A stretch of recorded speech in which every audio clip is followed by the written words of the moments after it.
Lecture cancel කරන්න කවුද සර්ත් එක බැජ් එකේ බුදිය ගත්තේ? නේද? මං ඔයාට ක්‍රිෂාන්ව ඔයාගේ අත්තටම ගෙනත් දෙනවා. අපි හින්දා තව වැඩ කරමු.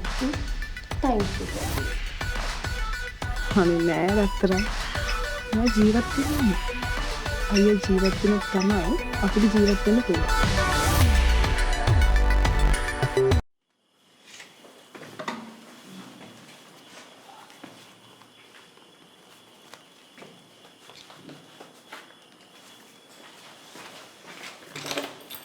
මොකද මේ කරලා තියෙන්නේ?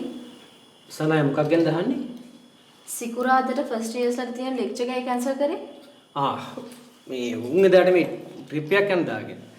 පවුණු ගියා අතල්ලකනේ. මම ලෙක්චර් එක කැන්සල් කරා. ලෙක්චර් කැන්සල් කරන්න කවුද සර්ත් එක බැජ් එකේ බුදිය ගත්තේ? නේද? පිස්සුද බං? ඔබ හිතුවද මේ දකින් එක බුදිය ගන්න මට අමාරුවක් තියෙනවා කියලා? අනේ මේ සර්ගේ අමාරුව ගැන මගෙන් අහගන්න ලෑස්ති වෙන්න එපා.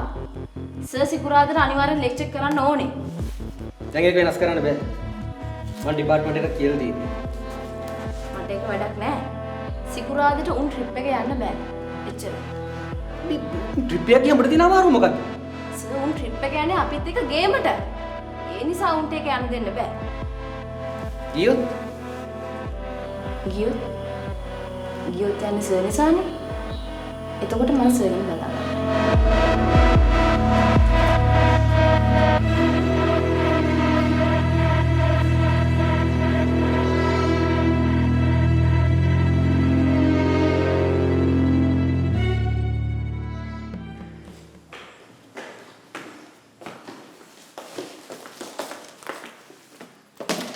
ගන්නවා.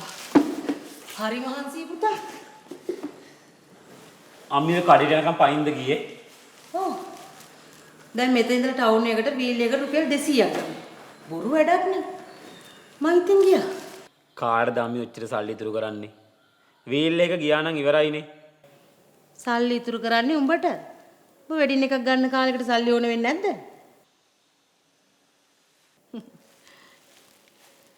කො පුතේ සුදේශ් පුතා.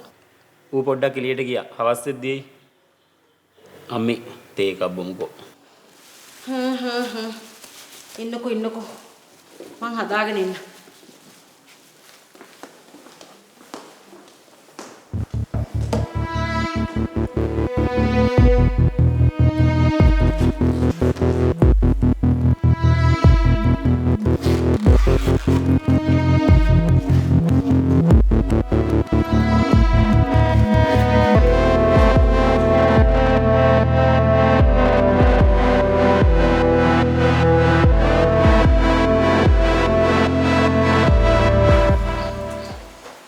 මගේ එක කෝල් එකෙන් බැංකුවටම ආවා. මිනිහා මොනවද කිව්වේ? වෙනදත් අපි වැඩිපුරම කතා කරන්නේ ඔයාගේ account ගැනනේ. අදත් ඒවම තමා. හැබැයි මිනිහා වෙනදට වඩා උනන්දුවෙන් ගණන් ඉලව් වැව්වා. මිනිහා මගේ account වලින් online සල්ලිත් ඇදලා. ඒක තමා වැඩිපුර fix ගැන තමා ඇව්වා. කල ඇත්ත කිව්වද? චුට්ටක් කිව්වා. නැත්තම් මිනිහා සැක හිතනවන්නේ.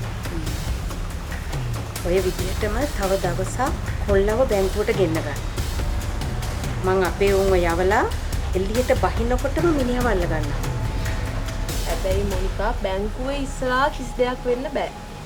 මොකද ඕව ඇවිල්ලා මං සම්බන්ධයි කියලා දැනගත්තාම මට මේ කිසි දෙයක් කරන්න බෑනේ.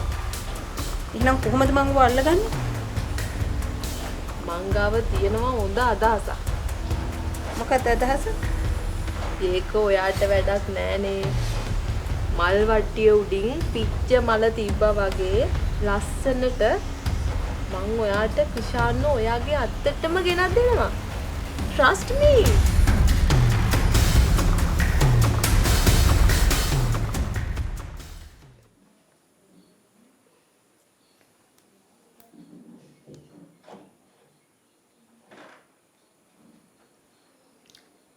මල්ලා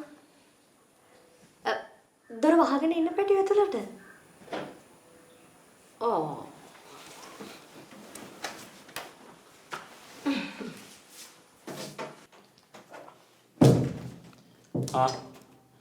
මෙන්න මෙතන ලක්ෂයක් තියෙනවා.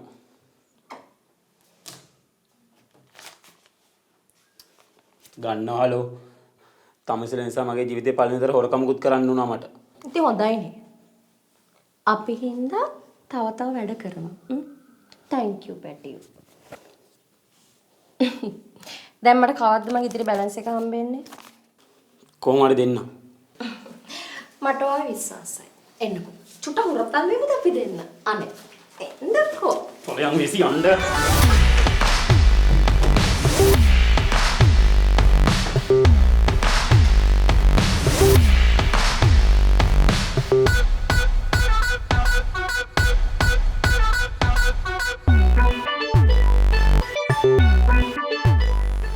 ටානියට කොල්ලයක් දීලා අහන්නකෝ.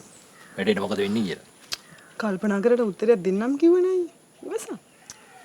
ඕකේ මට තාම මොන කොන්දේසිද ආයිද දන්නේ. ඒකද කියන්න බෑ. අයියනේ වැඩ වඩද්ද ගත්තේ. අවුද බන් දන්නේ ඕකිට මෙච්චර ට්‍රැක් කියලා. ට්‍රැක් නෙමෙයි අයියේ. කෙල්ලෝ එහෙම තමයි. අයියේ. දැන් කියන්නකෝ ඊළඟ වැඩේට අයියා මට කීයක් තියනවද කියලා. මං ඔයාව මගේ වැඩවලට ගන්නවා කියලා පොරොන්දු වුණා වගේම හැම වැඩකටම අරන් තියෙනවා. ඒකට thank you. එහෙමයි කියලා අයියේ ටානියට 40ක් දෙනකොට මට 20ක් ගන්න නිකන් ඉන්න බෑනේ. මටත් 40ක් ඕන. පිස්සුද බං බලට? උත්තර දෙන්න කොහෙද බජට් තියෙන්නේ? ඒව මම දන්නේ නෑ. ටානියා කටැරියට වඩා දරුණු වෙයි මම කටැරිය. ඕපල මහා මරාගෙන කන්න දදන්නේ. අනේ නෑ දස්තරම්. මම ජීවත් වෙන්නේ. අයියෝ ජීවත් වෙන තමයි අපිට ජීවත් වෙන්න පුළුවන්. පොඩි කල්පනා කරලා බලන්න අයියා. මහත්තයා බොන්න මොනවා හරි ගේන්නද? මට අමුවෙන් ගල් කලක් ගෙන දියන් ගහන්න. ගල් ගිලපුව දිරවන්න ගල් බීල බෑ මහත්තයා.